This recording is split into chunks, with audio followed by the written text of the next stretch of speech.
we're here at Elizabeth Dole Foundation's 10th Annual Convening. I am joined by a good friend and somebody you may be familiar with, Denise Brown. She is the founder of caringourway.com. Welcome, Denise. Lance, it is so fun to meet you in person. Thank you. Yeah, thanks for telling me to come. I'm glad to be here today. Well, I'm glad to see you. And, Denise, we were texting earlier in the day, and she said she just had an epiphany.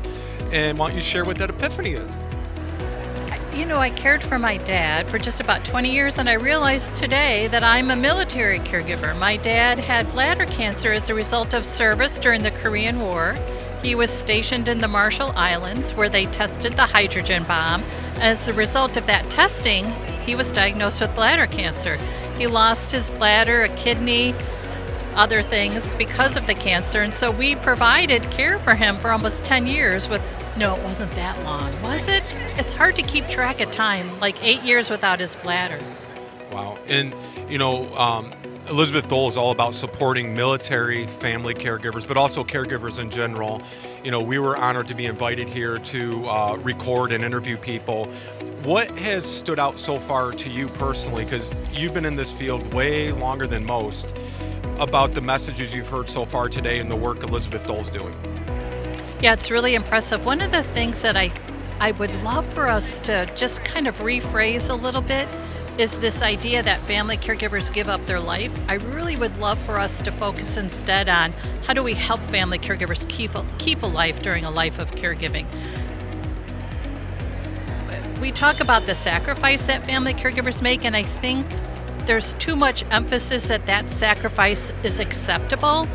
It's not acceptable for us to put our life on hold. Maybe our life gets a little smaller. Maybe not everything that we had before caregiving is part of our life right now, but it's so important that we keep a life during a life of caregiving. One of the things that really has stood out to me was all of the exhibitors that are here today and the great resources that are available to help and support family caregivers. And I think it's so important we take advantage of those. They are here to help us, they are here to support us, and we must use them so they stay available for us. Absolutely. And, before we wrap up with you, Denise, I just want to give a shout out again to caringourway.com. You're training caregivers all over the world. You do remarkable work. One of my heroes, but also close friends. But I also want you to just speak briefly, because there's an episode with you and the doctors coming out soon. Share a little bit with our viewers about the work you guys are doing and that hopefully more people are going to become aware of. Yeah, we were so excited to join you for that podcast. It was our first podcast with a team that has worked with me to develop a pilot program to support dementia family caregivers. And what we did was we partnered technology with caregiving coaches who have a lived experience to see how could we decrease stress family caregivers felt. And the goal, the outcome is that we can decrease stress. And what was really compelling was that family caregivers want to connect to someone who listens to them, who just shows up to listen. That changes their experience when they have a good listener in their life. Absolutely. And I'll just close with this. We always say when you have a loved one serving in the military, the whole family serves.